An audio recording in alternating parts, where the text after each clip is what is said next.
Halo semuanya, selamat datang di segmen analisa Lina Mukherjee, selebgram di Indonesia yang banyak sekali dihujat tetapi juga banyak ditonton dari jumlah views-nya di Instagram-nya, di Facebook page-nya, TikTok-nya. Karena memang sebagian masyarakat Indonesia itu kadang menonton sesuatu hal bukan karena menyukai tetapi karena ingin meninggalkan komen atau pesan-pesan yang tidak enak. Itu adalah hak kalian. Kita nggak bisa mengontrol hal tersebut.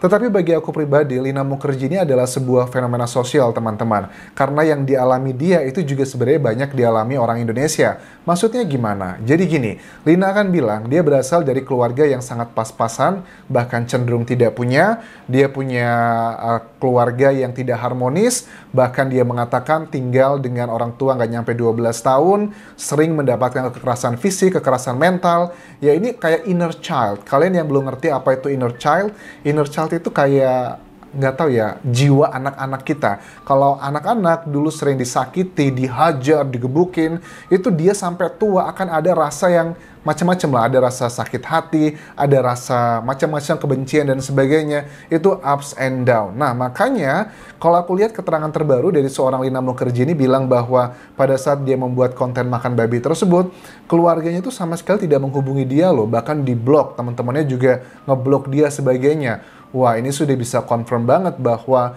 memang harusnya ya seorang anak mau sesalah-salahnya seperti apapun, apalagi konten yang kesannya seperti ini, kalau orang tuanya Lina, ibunya, bapaknya, atau adiknya ngeblok Lina, tidak memberikan nasihat, berarti memang bisa dikonfirmasi lingkungan tempat dia tinggal tuh memang benar-benar toksik seperti itu. Jadi kita bisa memahami, oh ternyata backgroundnya seperti ini. Coba kita simak dulu apa keterangan dari Lina Mukherjee pada saat dia diblok katanya dari keluarganya. Atau ada di balik ini semua pasti ada sesuatu hal yang tidak kita ketahui. Jadi kita ngelihat sisi lainnya dari seorang Lina di sini. Biasa banget, bapak aku di kampung tuh ustadz tahu.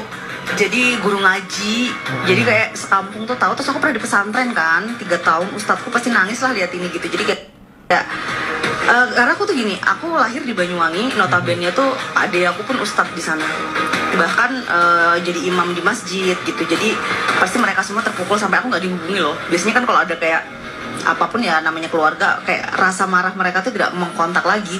Seperti kata-kataku di video dicabut dari kartu keluarga. Tapi yang uniknya pada saat Lina memberikan keterangan itu kan dia dengan smiley voice ya, bahwa aku nggak dihubungi, orang tuaku itu ustadz loh, Pak Deku juga ustadz, imam di masjid. Berarti kayaknya ini benar seperti kata-kataku di video bahwa pada saat makan babi itu katanya dia akan dicabut dari keluarga. Lina memang selalu tersenyum, tetapi jujur ya, jauh di lubuk hatinya Lina dia tuh sakit banget, sakit hati banget, dicuekin sama keluarganya. Karena pada saat seseorang itu sudah mendiamkan, mencuekan, itu adalah level tertinggi dari ketidakpedulian seseorang. Nggak peduli lagi deh, kalau aku tangkap di sini orang tuanya Lina udah nggak peduli lagi sama Lina, bodo amat gitu, mau ngapain kayak mau ini. Rasa sayangnya pasti ada orang tua ke anak, tetapi rasa gengsinya, rasa lebih mementingkan omongan orang lain tuh jauh lebih tinggi dibandingkan rasa sayangnya untuk Lina Mukherjee. Jujur aku kasihan ya melihat Lina ya, walaupun kasihan dalam tanda kutip bukannya aku mengejek, tetapi ya sekaya raya apapun Lina, sesukses apapun Lina, kalau keluarga intinya, walaupun orang tuanya juga nggak bener-bener amat menurut versinya Lina, tetap sih anak itu akan tetap merasakan sebegitu banget ya. Nah, Lina sekarang sedang dalam tahapan proses kayaknya lagi accepting gitu, acceptance, lagi menerima ya sudahlah, memang begitu adalah keluargaku dari dulu. Dan Lina pun juga mengatakan bahwa sebenarnya sebelum kejadian ini memang ada hubungan yang nggak baik di keluarganya dia sendiri.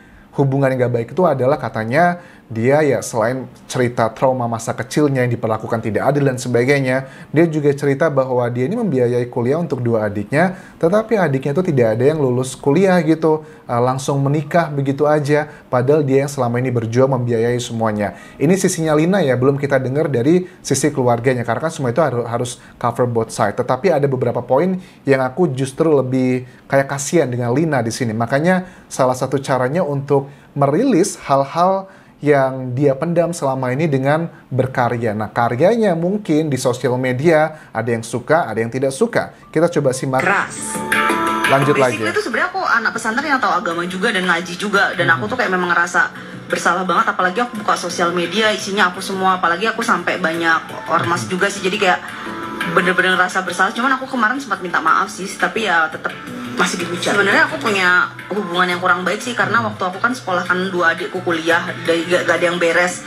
Ya aku depresi berat sih, jadi aku nggak kontak setelah itu. Tapi mereka juga nggak enak kontak aku sih, mungkin karena kita ada permasalahan. Tapi kemarin keponakan tuh, kayak keponakanku kan di pesantren. Aku mau nangis nih jadinya. Jadi dia langsung kayak, kok gitu sih Bibi gitu, jangan diulangin dong.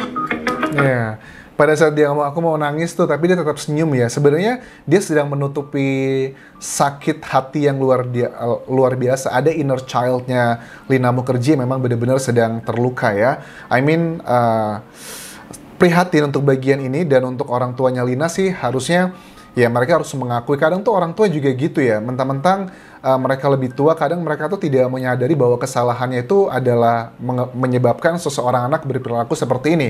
Kan ada banyak orang tua di zaman dulu yang bilang bahwa ya memang aku dulu miskin, gak punya harta ini itu, tapi kemiskinan itu bukan menjadi excuse untuk melakukan kekerasan fisik. Kalau kekerasan fisik cuma mukul karena kamu gak mau sholat, ditempeleng atau dicubit, oke lah. Tapi kalau kekerasan fisik yang sampai anaknya dipukulin berdarah-darah atau bahkan luka, cacat, hanya karena hal-hal simple, mau belajar, digebukin dan sebagainya, itu kita juga ngerti lah.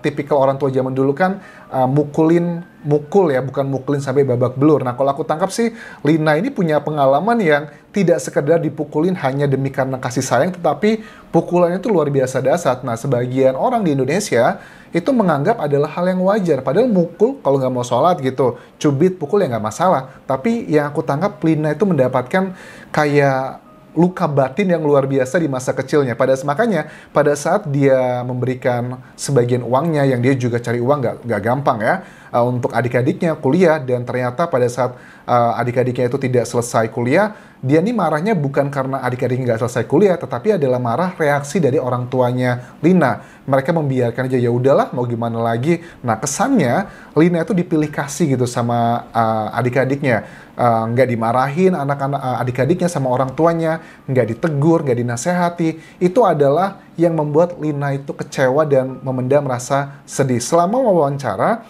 Lina itu bahagia aja, senyum, smile. Tapi kalau kalian perhatikan, di matanya Lina, dia itu sempat berkaca-kaca loh. Ini adalah teori dekonstruktif, teman-teman. Apa yang berusaha diwujudkan, ditampilkan, biasanya adalah kebalikannya. Lina dalam wawancara singkat ini, dia menunjukkan konsistensi senyum, smiley voice, tapi sebenarnya di hatinya itu lagi hancur banget. Jadi ini menurut aku yang teman-teman juga harus lihat. Ini bisa menjadi pelajaran bagi netizen lah.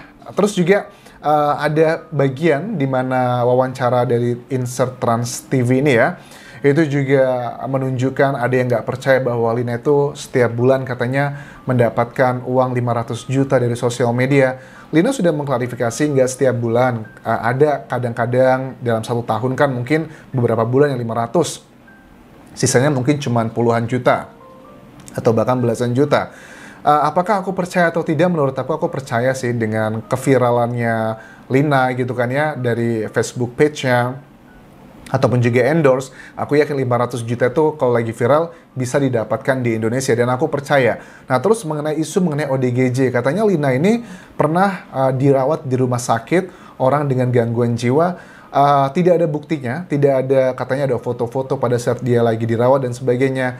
Bagi aku pribadi, aku tidak percaya bahwa Lina adalah ODGJ untuk bagian tersebut. Tetapi kalau dia memiliki permasalahan kayak psikologi, kayak inner child atau luka batin dari masa kecil, dia memang ada sih. Dan ini bukan hal yang tabu ya. Banyak kok selebriti besar di Indonesia yang sudah go public menceritakan masa kecilnya yang kelam, diperlakukan tidak benar oleh orang tuanya. Itu juga banyak yang mereka sedang menyembuhkan diri, kita sebutnya adalah inner child. Kalau nggak salah ada salah satu anchor dan juga aktris ya, Marissa Anita ya, yang dia menceritakan juga tentang bagaimana dia lagi proses healing atau inner child masa kecilnya. Karena inner child itu sangat penting banget, teman-teman. Jadi ini juga pelajaran nih buat orang tua di luar sana. Kalau kalian sudah memutuskan untuk memiliki anak, ya anak itu, ya I know lah, being a parent itu is not easy at all. Tapi bukan berarti di take it for granted, apalagi kalau untuk kekerasan fisik ya. Boleh sih, aku termasuk orang yang setuju dengan memukul atau mencubit, tapi tidak sampai dipukulin berdarah-darah lah, tidak sampai dipermalukan ke semua orang lah, atau hal-hal simple misalnya gara-gara mungkin nggak mau mandi atau nggak mau bantu bersihin, habis-habisan dihajar. Tapi kalau nggak dipukul secara simple, karena nggak sholat, nggak mengerjakan tugas, dicubit itu masih oke lah. Tetapi ya you know lah ya what I mean. Jadi jangan pernah ada perkataan mengatakan bahwa lihat tuh anak itu waktu kecilnya aja digebukin terus, sekarang dia sukses. Itu adalah orang yang menurut aku BODOH banget. Ya, ngelihatnya dari luarnya aja, karena sukses atau enggak tuh menurut aku juga ada bagian dari takdir ya Tuhan ya. Kalau seandainya anak itu nggak digebukin dari kecil, disiksa, dia tidak akan punya permasalahan kayak inner child seperti ini gitu teman-teman. Karena sukses itu bagi aku adalah 90% adalah faktor dari Tuhan ya menurut aku. Jadi karena luka batin itu kan nggak kayak luka kayak sakit gitu, nggak bisa dilihat secara kasat mata. Mudah-mudahan fenomena sosial ini bisa memberikan pelajaran bagi kita semua. Sekali lagi, Lina Mukherjee, setelah kita melihat, aku mengecek background dia, aku termasuk yang turut prihatin sebenarnya. Mudah-mudahan dia mengambil ini sebagai sebuah saran. Kalau Lina menonton video ini, sepertinya inner child-nya Lina itu sedang ingin harus diobati dan jangan dihilangkan begitu aja. Bisa ke psikolog atau ke macam-macam, itu juga hal yang wajar. Dan yang dialami Lina ini bukan cuma dia sendirian, tapi aku yakin ada banyak jutaan orang di Indonesia juga mengalami hal seperti itu. Terima kasih sudah menonton. Sampai ketemu lagi di video berikutnya. Tinggalkan like dan juga komen, subscribe channel YouTube ini, dan juga follow Instagram dan Facebook pageku Dian Jasa Asmara. Sampai jumpa.